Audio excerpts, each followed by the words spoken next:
Polisi bantah ada keterlambatan penanganan konflik Pulau Haruku.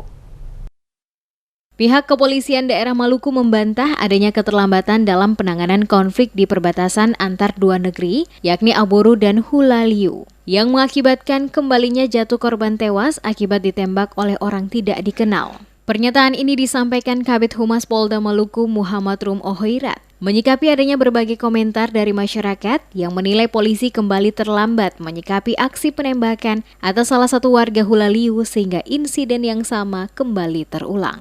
Dikatakan Ohoirat, sejak awal kejadian, polisi telah menerjunkan 2 pelaton personil kepolisian yang dibantu oleh aparat TNI mengamankan lokasi kejadian guna memastikan kondisi aman dan kondusif. Adapun insiden yang kembali terjadi, kata Ohoirat, dikarenakan ada masyarakat yang masuk ke hutan dengan menggunakan jalan tikus, sehingga aparat kepolisian mengalami kesulitan guna mendeteksi keberadaan para perusuh yang melakukan penembakan. Ia memastikan, saat ini kondisi pada lokasi tersebut aman terkendali.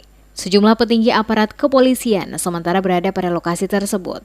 Selain itu juga, aparat keamanan baik polisi maupun TNI melakukan pengamanan pada wilayah-wilayah perbatasan. Ditanya soal kondisi terakhir di lokasi, dijelaskan sampai saat ini kondisi telah kondusif. Banyak pasukan dari TNI dan Polri ditempatkan di sana. Dan setelah dilakukan koordinasi dengan tokoh-tokoh masyarakat yang dihadiri langsung oleh Kapolresta dan juga Dansat Brimob agar semua pihak menahan diri dan tidak terprovokasi. Sebelum kejadian pun polisi sudah ada di sana. Himbauan-himbauan juga sudah kita lakukan.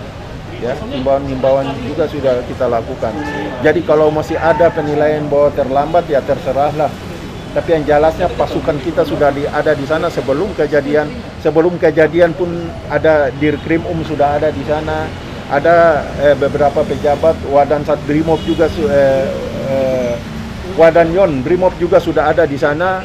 Terus apa yang mau dibilang terlambat? 2 peloton lebih, hampir 3 peloton, 1 kompi pasukan di sana ketika kejadian itu. Terus terlambatnya di mana? Masyarakat itu masuk ke hutan-hutan melalui jalan tikus. Terus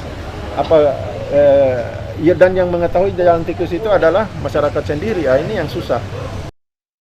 Pasca insiden penembakan di perbatasan negeri Hulaliu dan Aboru, Direktorat Polairut Polda Maluku sekarang ini juga menggelar patroli dan sweeping di perairan Pulau Haruku yang dilalui tim patroli Polairut Polda Maluku, yaitu dimulai dari negeri Pelau, Hulaliu, Dusun Naira hingga Aboru. Patroli bertujuan untuk memelihara situasi Kamtipmas yang mulai kondusif pasca sejumlah insiden kemanusiaan hingga merenggut korban jiwa.